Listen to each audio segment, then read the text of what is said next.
നമസ്കാരം. കഴിഞ്ഞ 2.5 മാസക്കാലമായി ഇന്ത്യ രാജ്യത്ത് നടന്നു വന്ന ഇലക്ഷൻ പ്രക്രിയയ്ക്ക് നാളെ അവസാനമാവുകയാണ്. അവസാനഘട്ട ഇലക്ഷൻ നടക്കുന്നത് നാളെ ആണ്. ഇലക്ഷൻ്റെ റിസൾട്ട് വരുന്നത് 4-ാം തീയതിയും. 4-ാം തീയതി എന്ന് പറയുന്നത് ഇന്ത്യ ആര് ഭരിക്കണമെന്ന് തീരുമാനിക്കുന്ന ദിനമാണ്. എല്ലാ മുന്നണികളും കണക്കൂട്ടലുകളും സർവേകളിലും കണ്ണും നട്ടിരിപ്പാണ്. ഇന്ത്യയിലെ മിക്ക ചാനലുകളും ആദ്യം പ്രവചിച്ചിരുന്നത് എൻ.ഡി.എ മുന്നണി വലിയ ഭൂരിപക്ഷത്തിൽ അധികാരത്തിലെത്തുമെന്നായിരുന്നു. എന്നാൽ ഓരോ ഘട്ട വോട്ടെടുപ്പ് കഴിയുന്തോറും മത്സരം മാറി മറിയുന്നതും ഇന്ത്യ മുന്നണിക്ക് പല സംസ്ഥാനങ്ങളിലും മുന്നേറ്റമുണ്ടാക്കാൻ കഴിയുന്നതും കാണാൻ സാധിച്ചു. എന്നാൽ ഇപ്പോൾ ഇലക്ഷൻ്റെ അവസാന ഘട്ടം എത്തി നിൽക്കുമ്പോൾ ഇന്ത്യയിലെ എല്ലാ മാധ്യമങ്ങളും ചർച്ച ചെയ്യുന്നത് ഒരു വിദേശ മാധ്യമത്തിൻ്റെ ഇലക്ഷനിലെ സർവേയാണ്. BJPക്ക് വലിയ തിരിച്ചടിയെന്നും ഇന്ത്യ മുന്നണിക്ക് നേട്ടമെന്നുമാണ് ബ്രിട്ടീഷ് മീഡിയ പുറത്തുവിട്ട സർവേയിൽ പറയുന്നത്. ഇക്കുറി ഒരു തൂക്കുമന്ത്രിസഭയ്ക്ക് സാധ്യതയുണ്ടെന്നും ബ്രിട്ടീഷ് മീഡിയ പറയുന്നു. ഈ സർവേ പ്രകാരം എല്ലാ സംസ്ഥാനങ്ങളിലെയും സീറ്റ് വിവരം നൽകിയിട്ടുണ്ട്. അവ ഇപ്രകാരമാണ്: 543 ലോക്സഭാ മണ്ഡലങ്ങളിൽ ഓരോ മണ്ഡലങ്ങളിൽ നിന്നുമുള്ള റിപ്പോർട്ടുകൾ പറയുന്നു. ഉത്തർപ്രദേശിൽ 80 സീറ്റുകളുള്ളതിൽ NDA 48 നേടുമെന്നും ഇന്ത്യ മുന്നണിക്ക് 30 ലഭിക്കുമെന്നും മറ്റുള്ളവർ 2 സീറ്റുകൾ നേടുമെന്നുമാണ് ബ്രിട്ടീഷ് മീഡിയ പറയുന്നത്.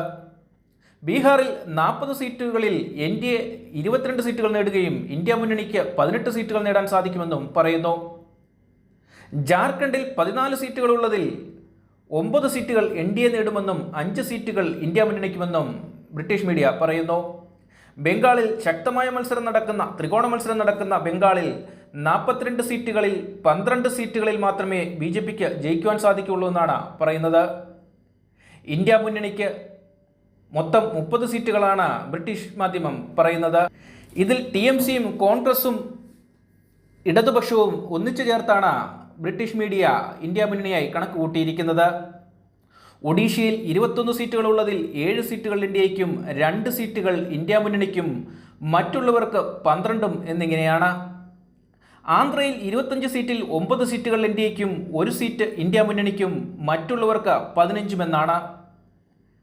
തമിഴ്നാട്ടിൽ മൊത്തം 39 സീറ്റുള്ളതിൽ എല്ലാ സീറ്റുകളും ഇന്ത്യ മുന്നണി കരസ്ഥമാക്കുമെന്നാണ് ബ്രിട്ടീഷ് മീഡിയ പറയുന്നത്. അങ്ങനെ വന്നാൽ തമിഴ്നാട്ടിൽ നിന്ന് വീണ്ടും 2 CPM അംഗങ്ങളും 2 CPI അംഗങ്ങളും ലോക്സഭയിലെത്താൻ സാധ്യതയുണ്ട്. ഗുജറാത്തിൽ 26 സീറ്റുകളുള്ളതിൽ 23 സീറ്റും NDA നേടുമെന്നാണ് ബ്രിട്ടീഷ് സർവേ പറയുന്നത്. 3 സീറ്റുകൾ ഇവിടെ ഇന്ത്യ സഖ്യത്തിന് നേടാനാവും. രാജസ്ഥാനിൽ തിരിച്ചുവരവിനൊരുങ്ങുന്ന കോൺഗ്രസിന് മൊത്തം 25 സീറ്റുകളിൽ 10 സീറ്റുകൾ കോൺഗ്രസ് നേടുമെന്നാണ് ബ്രിട്ടീഷ് സർവേ പറയുന്നത്. 15 സീറ്റുകൾ മാത്രമാണ് NDAക്ക് അവർ പ്രവചിക്കുന്നത്. കഴിഞ്ഞ തവണ എല്ലാ സീറ്റുകളും നേടിയാണ് NDA ലോക്സഭയിലെത്തിയത്. ഡൽഹിയിൽ 7 സീറ്റുകളുള്ളതിൽ 2 സീറ്റുകൾ മാത്രമാണ് ഇക്കുറി ഇന്ത്യക്ക് നേടാനാവുക. ബാക്കിയുള്ള 5 സീറ്റുകളും ഇന്ത്യ മുന്നണിക്കാണ് ബ്രിട്ടീഷ് മീഡിയ പ്രവചിക്കുന്നത്. പഞ്ചാബിൽ 13 സീറ്റിൽ 1 സീറ്റ് മാത്രമാണ് NDAക്ക്. 10 സീറ്റുകൾ ഇന്ത്യ മുന്നണിക്കും മറ്റുള്ളവർക്ക് 2 സീറ്റും ഇവിടെ പ്രവചിക്കുന്നു. ഹരിയാനയിൽ 10 സീറ്റിൽ 2 സീറ്റുകൾ NDAക്കും 8 സീറ്റുകൾ ഇന്ത്യ മുന്നണിക്കും പറയുന്നു. ജമ്മു കാശ്മീരിൽ 6 സീറ്റുകളുള്ളിടത്ത് 2 സീറ്റുകൾ NDAക്കും 4 സീറ്റുകൾ ഇന്ത്യ മുന്നണിക്കുമാണ്. ഹിമാചൽ പ്രദേശിൽ 4 സീറ്റുകളിൽ 2-2 എന്നിങ്ങനെയാണ്. മഹാരാഷ്ട്രയിലാണ് ഏറ്റവും വലിയ മത്സരം നടക്കുന്നത്. ഒരുപക്ഷെ NDAക്ക് ഏറ്റവും വലിയ തിരിച്ചടി കിട്ടുന്നതും മഹാരാഷ്ട്രയിലാവും. മൊത്തം 48 സീറ്റുള്ള മഹാരാഷ്ട്രയിൽ നിന്നും 17 സീറ്റുകൾ മാത്രമാണ് NDAക്ക് പറയുന്നത്.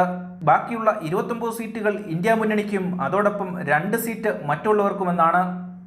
തെലങ്കാനയിലും കോൺഗ്രസിൻ്റെ തിരിച്ചുവരവ് തന്നെയാണ് കാണുന്നത്.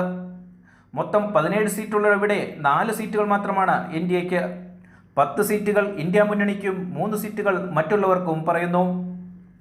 കർണാടകയിലും കോൺഗ്രസിൻ്റെ വലിയ തിരിച്ചുവരവാണ് കാണാൻ സാധിക്കുന്നത്. ഈ സർവേ പ്രകാരം 28 സീറ്റുകളുള്ള കർണാടകയിൽ 8 സീറ്റുകൾ മാത്രമാണ് BJPക്ക്. ബാക്കി 20 സീറ്റുകളും ഇന്ത്യ മുന്നണി നേടുമെന്നാണ് പറയുന്നത്. കേരളത്തിൽ 20 സീറ്റുകളിൽ ഇക്കുറിയിൽ NDA അക്കൗണ്ട് തുറക്കില്ലെന്നാണ് പറയുന്നത്. കോൺഗ്രസും CPMഉം എല്ലാം ഇന്ത്യ മുന്നണിയിൽ നിന്നാണ് മീഡിയ പറയുന്നത്. അത് കാരണം കേരളത്തിൽ 20-ൽ 20ഉം ഇന്ത്യ മുന്നണി നേടുമെന്നാണ് ബ്രിട്ടീഷ് മീഡിയ സർവേ പറയുന്നത്. ഉത്തരാഖണ്ഡിൽ 5 സീറ്റിൽ 4 NDAക്കാണ്. 1 ഇന്ത്യ മുന്നണി നേടുമെന്ന് പറയുന്നു. മധ്യപ്രദേശിൽ ആകെയുള്ള 29-ൽ 22ഉം BJP നേടും. ഇവിടെ BJPക്ക് വലിയ തിരിച്ചടി നേരിടേണ്ടി വരില്ല. 7 സീറ്റുകൾ ഇന്ത്യ മുന്നണി നേടും. ഛത്തീസ്ഗഡിൽ 11 സീറ്റുകളിൽ 7 എൻ ഡി എയും 4 ഇന്ത്യ മുന്നണിക്കുമാണ്. ഗോവയിൽ 2 സീറ്റുകളിൽ 1-1 വീതം. സിക്കിമിൽ 1 സീറ്റുള്ളത് അത് ഇന്ത്യയ്ക്കാണ്.